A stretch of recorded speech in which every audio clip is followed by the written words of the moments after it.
Hello students, कैसे आप? Hope आप अच्छे होंगे।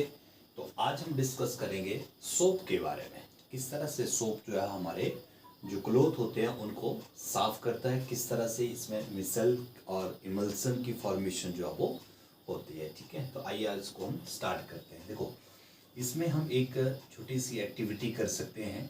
किस तरह से कि हम एक टेस्ट ट्यूब में थोड़ा सा इसमें हम क्या लेंगे, वाटर लेंगे और इसके अंदर हम ऑयल डाल देंगे। लगभग 10 ml जो इसमें हम इसके अंदर हम ऑयल डाल देते हैं और प्लस इसमें हम क्या डाल देंगे, सोप डाल देंगे थोड़ा सा। ठीक है, और सेकंड टेस्ट ट्यूब में देखो हम क्या लेते हैं, इसमें हमने देखना, इसमें वाटर लेंगे सिर्फ 10 ml और प्लस इसके अंदर हम डाल देंगे, ऑयल डाल देंगे। ठीक है, इसको हम रिंस करेंगे, थोड़ी देर के लिए हिलाएंगे और फिर इसका रिजल्ट देखेंगे कि इसमें जो ऑयल होता है, ऑयल के जो मॉलिक्यूल होते हैं वो इजीली जो वो सेपरेट हो जाते हैं। क्या वो इस टेस्ट ट्यूब में सेपरेट होंगे इजीली या इस टेस्ट ट्यूब में जो वो सेपरेट होते हैं ना। तो आप देखते हैं कि जो सोप वाला टेस्ट ट्यूब होती है उसमें जो है ऑयल के पार्टिकल जो वो जल्दी जो वो सेपरेट हो जाते हैं ना, क्योंकि जो ऑयल होता है, ऑयल जो होता है या जो डर्ट होती है, डर्ट जो होती है, मैल जो होता है, उसका जो नेचर होता है बेसिकली वो क्या होता है, ऑयली ही होता है। ठीक है, तो जो सोप के बारे में डिस्कस करेंगे हम। देखो, सोप क्या होते हैं बेसिकली, ये सोडियम एंड पोटासियम के सॉल्ट होते हैं ऑफ किसके, सॉल्ट ऑफ कार्बोक्सिलिक एसिड। ठीक है, कार्बोक्सिलिक एसिड, जिसमें सोडियम और पोटासियम जो होता है वो एक आयनिक एंड होता है। इसमें आयोनिक एंड जो है वो सोडियम और पोटासियम होता है, और इसमें जो दूसरा एंड होता है that is a long chain of carbon molecule, carbon long chain of hydrocarbon, है ना। तो एक आयनिक एंड हो गया इसका, और दूसरी जो है इसमें एक लॉन्ग चेन जो होती है वो हाइड्रोकार्बन की होती है ना, जिसमें अब ये जो दो एंड होते हैं, एक आयनिक एंड हो गया, जैसे इस तरह से आयनिक एंड हो जाएगा, एक हाइड्रोकार्बन जो है वो चेन होती है। तो इसमें जो एक एंड होता है आपका वो क्या होता है, वाटर लविंग होता है, और दूसरा जो होता है वो ऑयल लविंग होता है। और इस तरह की जो एक फॉर्मेशन यहाँ पे बनती है, इस तरह से एक फॉर्मेशन ये बनाते हैं, जिसको हम क्या बोलते हैं, इसको हम बोलते हैं मिशन। ठीक है, इस तरह की जो संरचना ये बनाता है, जिसमें इसके दो एंड होते हैं, जो एक वाटर लविंग होता है और एक ऑयल लविंग होता है, उसको हम बोलते हैं मिसेल। और ये जो मिसेल होता है, यही मिसेल जो है वो क्या बनाता है, इमल्सन की फॉर्मेशन जो है वो करता है, इमल्सन इन वाटर, पानी के अंदर जो है ये झाग जो है वो बनाता है, इमल्सन जो है वो बनाता है। तो अब हम थोड़ा और इसको अच्छा समझने की कोशिश करते हैं मिसेल को, कि मिसेल की फॉर्मेशन किस तरह से होती है और किस तरह से डर्ट को जो है वो ख़त्म कर देता है। हमारे जो कपड़ों के ऊपर डर्ट होती है उसको वो किस तरह से ख़त्म कर देता है। तो मिसेल देखो, मिसेल की फॉर्मेशन कैसे होगी, मिसेल जो है वो एक ऐसी संरचना होती है जिसमें टू एंड होते हैं। मिसेल के मॉलिक्यूल के जो होते हैं उसमें टू एंड होंगे। एक एंड इसमें होता है हाइड्रोफिलिक, हाइड्रोफिलिक, और जो दूसरा एंड होता है इसका that is hydrophobic, hydrophobic. Phobic आपको पता है, फोबिया, फोबिया से वर्ड है ना, फोबिक, हाइड्रो मीन्स वाटर, तो यहाँ पे एक हाइड्रोफिलिक है और एक हाइड्रोफोबिक है। फोबिक मीन्स मतलब जिसको पानी से डर लगेगा, एक तरह का ना, तो हाइड्रोफोबिक है ये एंड ऐसा है जो वाटर हेटेड है, वाटर हेटेड है मीन्स ऑयल लविंग है ये। ओके, वाटर हीटर है तो दैट मीन्स ऑयल लविंग इसको हम बोलते हैं। और ये है हाइड्रोफिलिक, तो ये आपका हाइड्रोफिलिक मीन्स वाटर लविंग होगा ये, ठीक है, और ऑयल हेटेड होगा। वाटर लविंग होगा ये, हाइड्रोफिलिक जो एंड होगा दैट इज वाटर लविंग, यानी कि पानी में ये घुल जाएगा, वाटर की तरफ जो इंटरेक्शन शो करेगा। और जो हाइड्रोफोबिक एंड होता है इसका वो वाटर हेटेड होता है। तो इस तरह से इसकी एक संरचना जो है वो बनती है। अगर इसमें हम देखें इसको, इस तरह की संरचना बनेगी। जो इसका हेड पोर्शन है, दिस इज हेड पोर्शन, और ये आयनिक पार्ट भी होता है किसका, सोडियम और पोटेशियम आयंस का, ठीक है।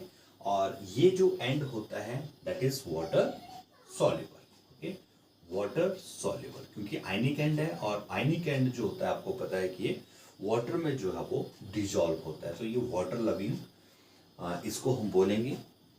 और जो हाइड्रोफोबिक है ये वाला जो एंड है दैट इज वाटर हेटेड, ठीक है। ये वाटर हेटेड होगा, दैट मीन्स कि ये ऑयल लविंग होता है, ठीक है। ये ऑयल लविंग होगा, दैट मीन्स हाइड्रोफोबिक होगा, ये हाइड्रोफोबिक होगा, और ये होगा हाइड्रोफिलिक।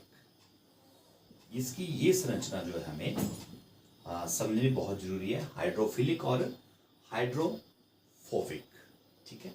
तो ये इसकी एक लॉन्ग चेन, इसको हम टेल भी बोलते हैं, इसकी टेल है ये, और ये इसका हेड पोर्शन जो वो होता है। तो इस तरह से जब पानी के अंदर सोप होता है, झाग होता है, तो वो इस तरह की एक संरचना जो है वो बना देता है, जिसमें वाटर में जो आउटर साइड को जो एंड होता है दैट इज आयनिक एंड, और जो अंदर की साइड को होगा वो हाइड्रोकार्बन की एक चेन जो वो होती है। तो जो पानी के अंदर होता है ये मिसल्स जब बनेगा तो इस तरह की ये संरचना जो वो बना लेता है, ठीक है। अब यहाँ पे इसको हम थोड़ा सा और अच्छी तरह से समझने की कोशिश करेंगे। इसमें मैंने बताया आपको कि दो एंड होंगे, वाटर जो सोप मॉलिक्यूल होगा उसके दो एंड होंगे। एक मैंने बताया आपको, एक एंड तो इसका होगा वाटर लविंग, ये एंड होता है इसका वाटर लविंग, यानी कि ये होगा बाहर की तरफ, जो वाटर लविंग होगा वो बाहर की तरफ होगा, और जो अंदर की साइड को होगा वो होगा ऑयल लविंग, ऑयल लविंग होगा, ठीक है। ऑयल लविंग जो वो होता है, इनकी हाइड्रोफोबिक एंड जो होगा वो इस साइड को होता है ना। इस तरह से ये संरचना जो है वो बनाता है मॉलिक्यूल। अब देखो, जब ये सोप का मॉलिक्यूल किसी डर्ट के साथ, किसी गंदगी के साथ, किसी मैल के साथ ही जब मिलता है, इस तरह से, जैसे ये मानो कि ये गंदगी है, ये डर्ट है, तो ये मॉलिक्यूल्स जो होते हैं, सोप के जो मॉलिक्यूल होंगे वो इस तरह से इसके नज़दीक जो वो आते हैं, जिसमें वाटर लविंग एंड जो बाहर की तरफ होगा, on the surface of the water होगा, और जो ऑयल लविंग होगा वो इस की तरफ होगा, किसकी तरफ, डर्ट की तरफ। क्योंकि मैंने बताया था ना आपको कि डर्ट जो है उसका नेचर भी क्या है, ऑयली नेचर है उसका।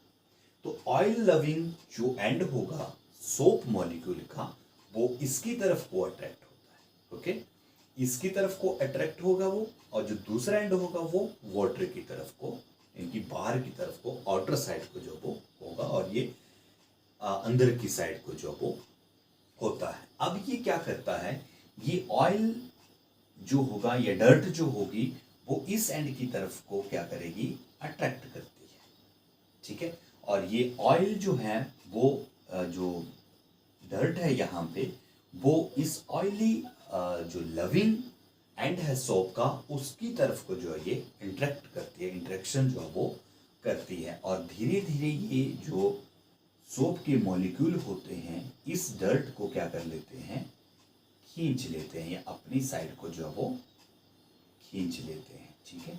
इस तरह से इसको ये अपनी साइड जो है वो खींच लेते हैं, इस तरह से अपनी साइड को ये खींच लेते हैं, और इस तरह की ये इस तरह से धीरे धीरे इस जो डर्ट पार्टिकल है इसको वो खींच लेते हैं, इस तरह से, जैसे ये धीरे धीरे इस डर्ट को इस तरह से खींच लेंगे, और इसके चारों तरफ जो है वो इस तरह का एक स्ट्रक्चर जो है वो बन जाता है, ठीक है। और ये हमारे कपड़ों से इस तरह से डर्ट को जो है वो बाहर निकाल देता है। इस तरह की संरचना जो मैंने यहाँ पे आपको बताई थी, इस तरह की यहाँ पे मैं शो कर रहा हूँ। तो धीरे धीरे ये जो डर्ट होगी, ये जो हमारा कपड़ा होगा, इसमें से इस तरह से ये इसको रिमूव कर देता है, बाहर जो है वो ले आता है। और ये आपको पता है फिर जैसे इसको हम रिंस करते हैं कपड़े को, तो ये डर्ट जो है वो बाहर को निकल जाती है ना।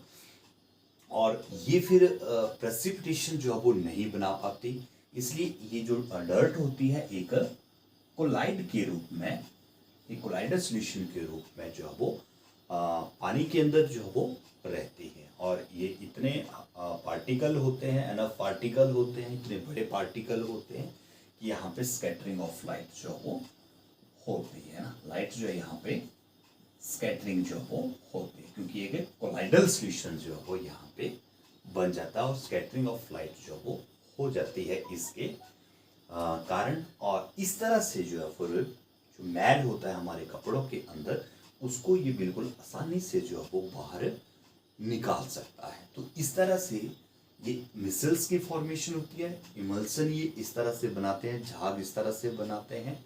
और उस डर्ट को जो ऑयल लविंग पार्टिकल होता है, ऑयल लविंग जो एंड होता है, वो उस डर्ट को उसके साथ इंटरेक्ट करता है और उसको वहाँ से रिमूव कर देता है। और जो दूसरा एंड होता है, वाटर लविंग एंड होता है, वो इसकी इमल्सन बनाने में जो इसको हेल्प करता है। और फिर बाद में इस डर्ट को हम, इस मैल को जो वहाँ से निकाल देते हैं। तो इस तरह से ये मिसल की फॉर्मेशन होती है। और सोप जो है वो इस तरह से काम करता है, इस तरह से हमारे कपड़ों को जो वो साफ जो वो कर देता है। तो जो नेक्स्ट वीडियो होगी उसमें हम डिटर्जेंट के बारे में जो वो डिस्कस करेंगे। तो इस वीडियो में बस इतना ही। Thank you.